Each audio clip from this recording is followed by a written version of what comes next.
Hey guys, welcome back to the shop. My name is Brad.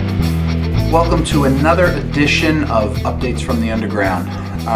Got a lot to talk about, and I wanted to give you a little bit of a heads up of what's been transpiring in the shop.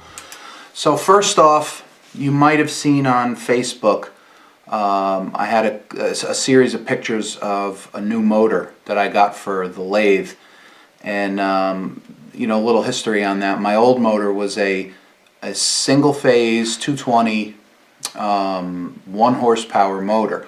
Now a 1967 South Bend 13-inch lathe shipped from the factory with a 2 horsepower motor, and when I looked up the serial card for it, mine did in fact ship with a 2 horsepower motor.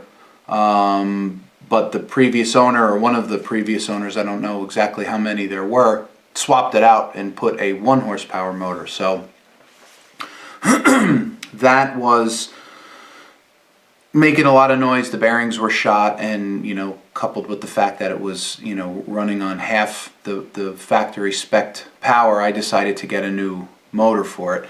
I guess impatience got the best of me on eBay a couple of months ago, and I found a 5 horsepower Baldor motor. It was brand new, and nobody was bidding on it, and I got it at a really good price. And I think I might even have showed it in one of my previous videos. But long story short, time came to put it in, and I dropped the old motor out, removed the engine plate, the motor plate, laid it all out, put the new motor in, and then I came to the realization of a few things. And number one was the switch, the drum switch. The drum switch that I have is only rated at 1 horsepower, or maybe it's 2 horsepower, I forget. In any case, not enough to handle the 5 horsepower motor.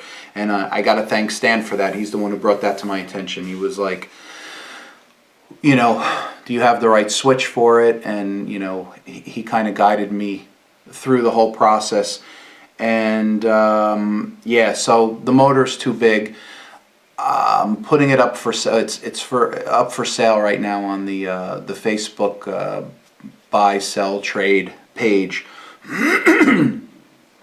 I bought a new motor. I got another. I found one on eBay. It's on its way.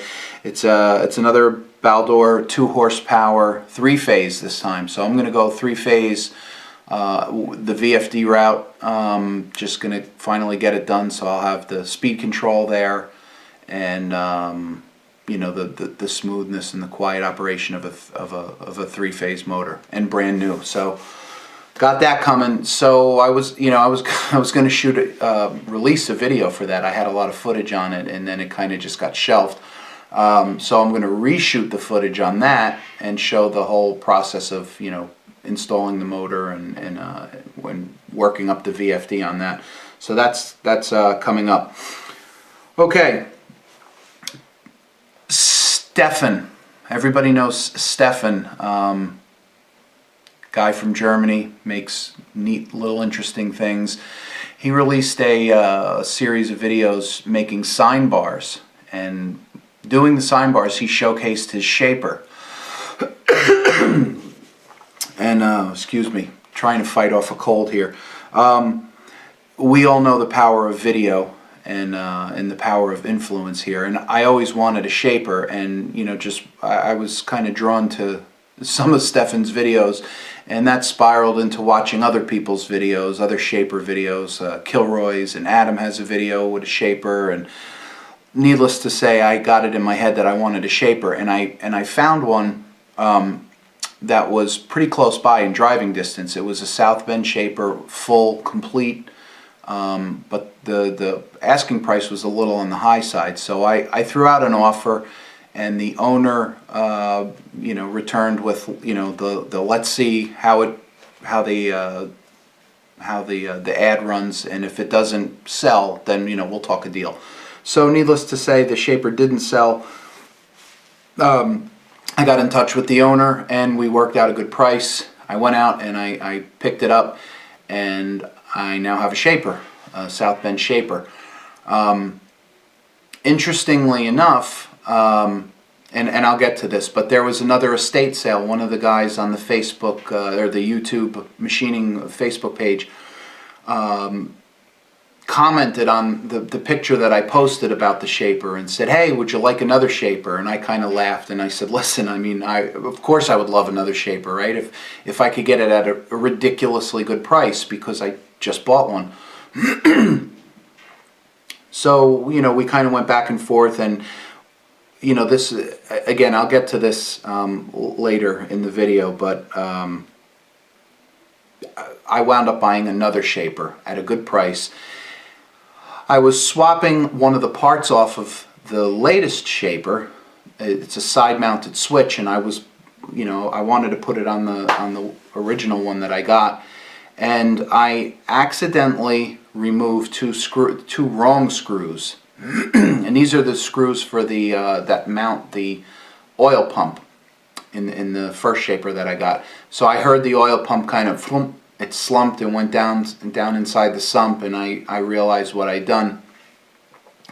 I put it back, I got it back, and I ran it, and there's a little actuating arm that pumps the oil pump, and it wasn't working.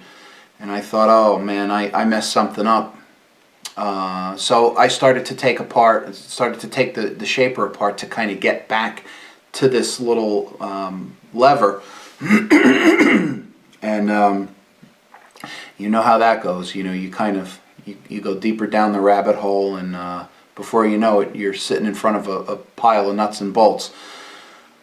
Long story short, I disassembled most of it in a couple hours one night trying to get at this part, and you know, at this point I figured I had plans on restoring it, so the thing's half apart now. I was kind of thrust into yet another restoration. So that's going on right now. And as a side note, all the way at the end, taking it all apart, I realized how easy I could have just slipped this little pump lever back into the track that it had fallen out of. But you know, we live and learn, right?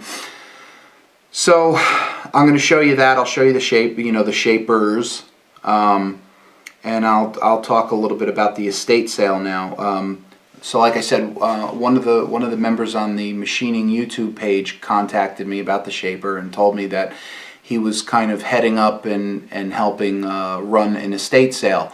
Machinist passed away a couple of years ago, and you know, he was helping sell some of the stuff. It was local to where I live, probably about a 15-minute drive, and I went to the sale. I was looking around, and you know, it turned out to be a gold mine. There was so much stuff, so many machines. The guy who owned all this stuff was kind of like us, you know,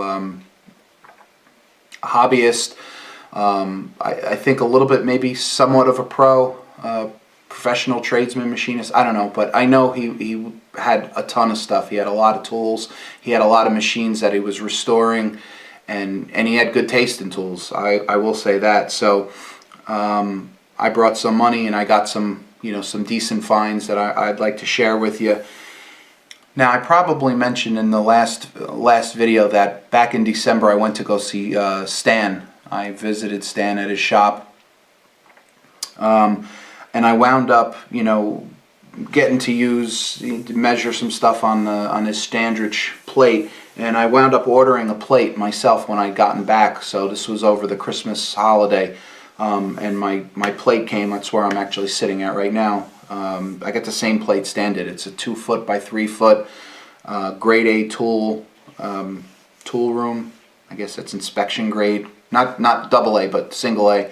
2-ledge on a stand, and it's pretty awesome.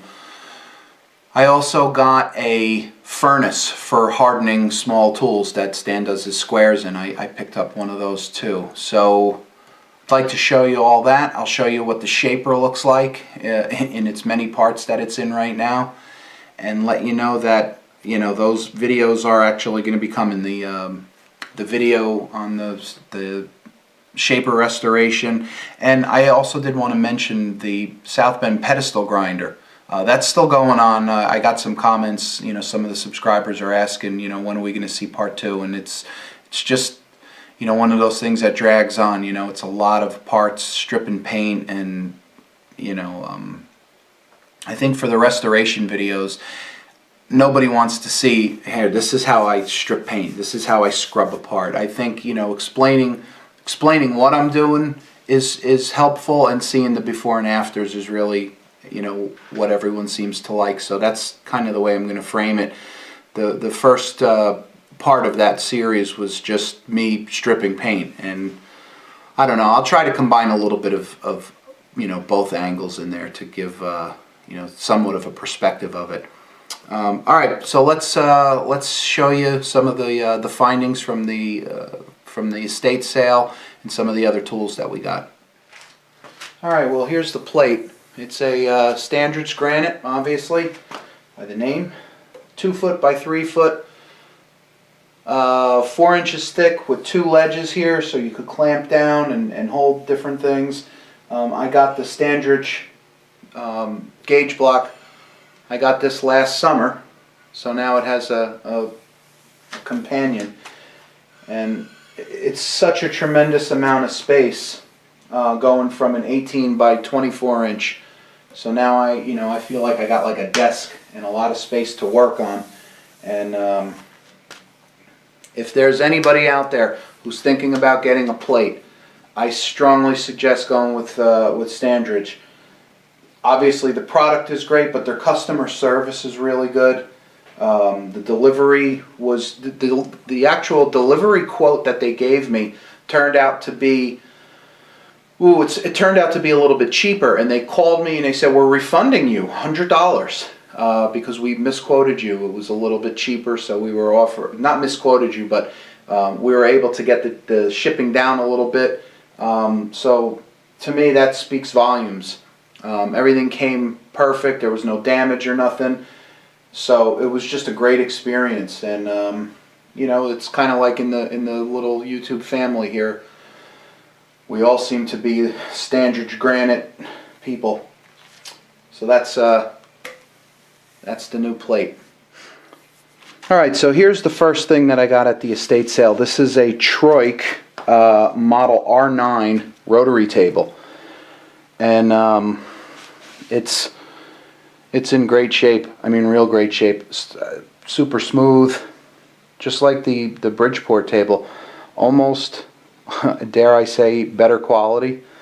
I mean, it's like glass. All I'm going to do is, I might do like a short video on this, just sort of a before and after, not the whole grueling steps of taking it apart and everything like that. Just kind of showing maybe the pieces out. So just a very small short video, because it would really be duplicating what I've done already, but it might be interesting to show somebody who has one and wants to take it apart and clean it up. But this was a nice find. I'm liking this. It's small for smaller jobs. So there we go. Troik R9 rotary table. So here's the furnace that I got. This is the same model that Stan has. This is from Tabletop Furnaces. Funny story why this is black. I started to burn this off, which you're supposed to do when you first get it. You're supposed to heat it up and send it through a heating cycle to burn off any kind of solvents or oils. And you're supposed to keep the door open just a little bit in a well ventilated area. And I knew it needed to be well ventilated, but I did it down here in the basement, and it really started to billow smoke because I didn't have the door open. I kind of missed that in the instructions, but again, we live and learn.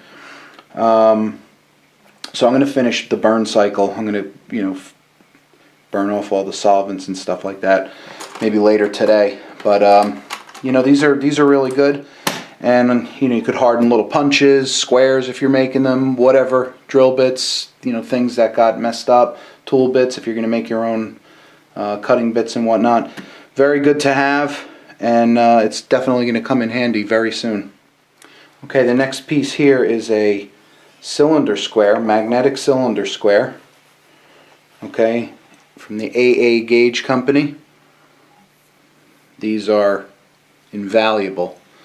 And everyone who's into metrology and chasing tents, as they say, knows that these are very good and have a lot of good uses. So I saw this and could not let that go. Next piece is a Herman Schmidt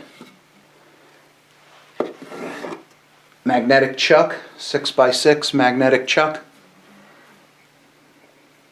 with all the parts, the 3 Allens, the fence, wrench, and they even include an Allen wrench. So this will definitely come in handy. Another one of the estate finds is another Herman Schmidt piece. This one is a 4x6 sign plate. Now I spec'd this out, I tested it, and it's accurate to less than a tenth. You know, I set up a gauge block and I ran it across a 30-degree angle, and it was really impeccable. So this is super handy. This will help me get over the fact that I sent a Suburban Tool sign vise over to Stan to have him grind it, and or try to fix it actually, because it got messed up. And the United States Postal Service went ahead and lost it on me. So I'm still trying to come to grips with that. That was an expensive piece, and it's gone. Alright, the next up is these 2 right angle.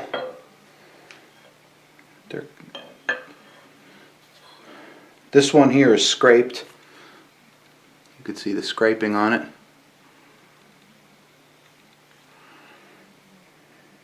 Now, I don't know if somebody made this, but it says, if you could read that, Nagot, N-A-G-O-T.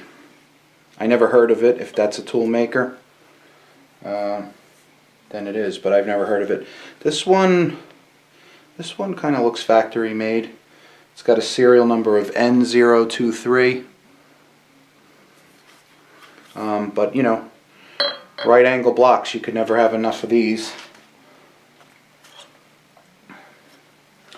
We got this, which is a rotating V-block.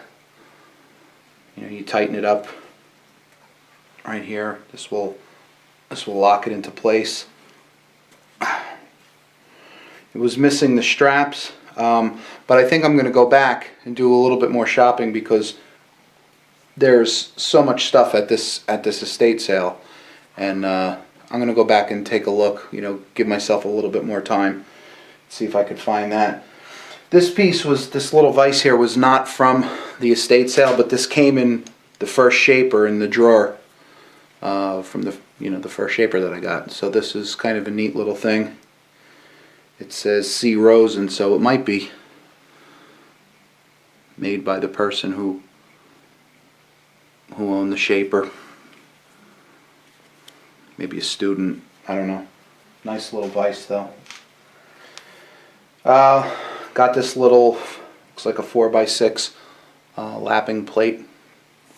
I'm going to de-rust this. I'm going to soak this in some Evaporust and clean that up. But this will definitely make a nice little addition. I have a small piece of, God, it's my first piece of granite. It's 12 inches by maybe 16 inches, or 12 by 18 or something. It's small. And I have plans on, installing a slop sink down here. And that piece of granite and this are going to be right next to it. Little jeweler's anvil. This was kind of cute. I had to get that. And let's see. Oh, a South Bend, still in its original box, grinding template. The grinding block. Now I had one of these, which I just sold, but now I have another as a backup. Well, not a backup anymore, right? This will be my only. But I wanted to keep this one because it came with the original box. You can see South Bend there, the stamping on it, and the label there, South Bend. It's got the address. No, this went to Springfield.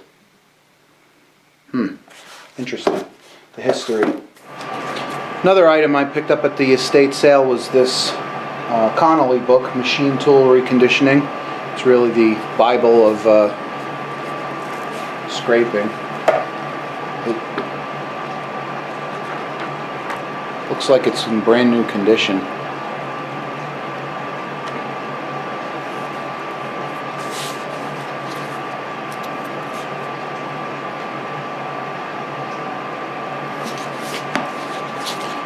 Good score.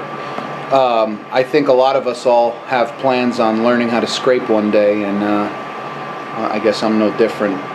It would be kind of neat to practice a little bit on some small compounds or cross slides, lathes, get some junky ones on eBay and practice, but good score.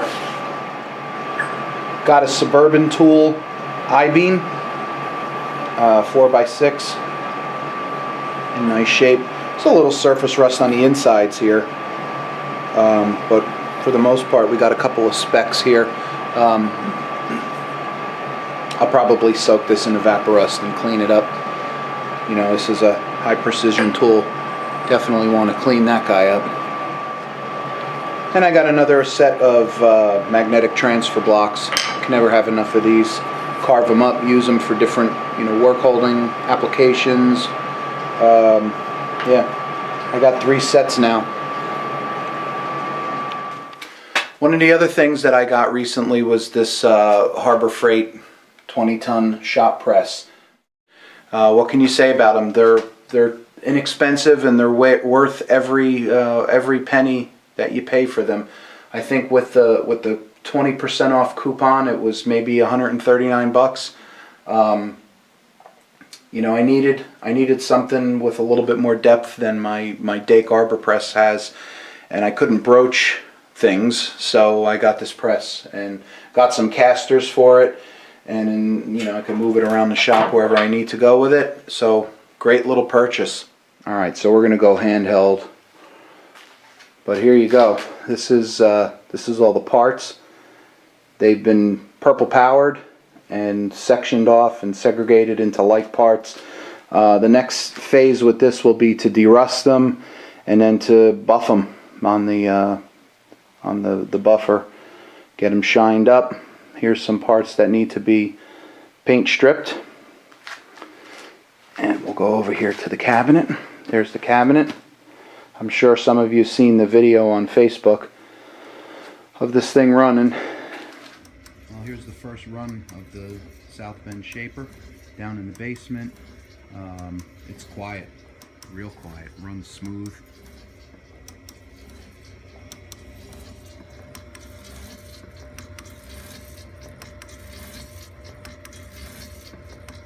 Oil pump works great. You could hear it squirting, swishing around.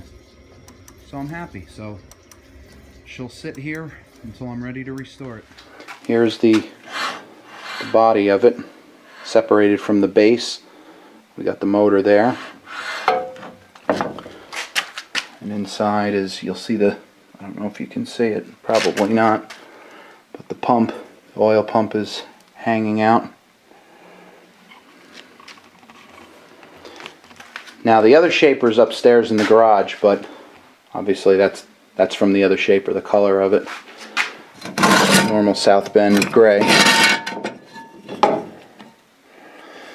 So I think what I'm going to do is I'm going to just, you know, this green one is going to get restored. There it is. There's the rest of it over there. That's the base, and on top of it is the saddle, and over there is the table, the square table. So yeah, you could just see. Like I said, the gray one I'm going to part out. I think I'm going to part it out. I'm not going to redo 2 machines. I just don't have the desire or the time. So if you have a shaper out there and you need parts, let me know. And back. Now the way I see it, Stan, you left that saying there on the table. You haven't used it, and I think it's expired now. So it's is it in the public domain now, that term? Because I'm going to start using it now. I like it. And back. If anybody's going to see John Saunders for his spring bash, his open house, I guess I'll see you there, because I'm going to take the trip out. I believe Adam's going, and I forget who else. I seen a bunch of people RSVPing. James Green's going. James, those pads, I love those little pads that you sent me, the Eagle Dust Off pads. I'd like to put another order in for some more, please. Those are amazing. And the pen, I still use your pen. And just a little side note there, but yeah. So I'll see you there, and I'll see obviously John and Adam and whoever else decides to go. It's going to be cool. It'll be a great little trip to go on, a little road trip. Me and my son plan on going, so you'll get to meet Basement Machine Shop Jr. Let's see what else. Yeah, that's about it for now. Forgive me for the hodgepodge. It's just a real slap together video here. I just wanted to kind of let everybody know where I was at with some of the videos, and there's been a slight delay in the other videos that I had planned because of the lathe motor and these shapers coming in and whatnot. Things kind of just get in the way, but just slowly but surely working it and trying to get everything done. So until then, thanks a lot, guys. I appreciate the viewership, all the new subscribers, and we'll see you on the next video. Thanks.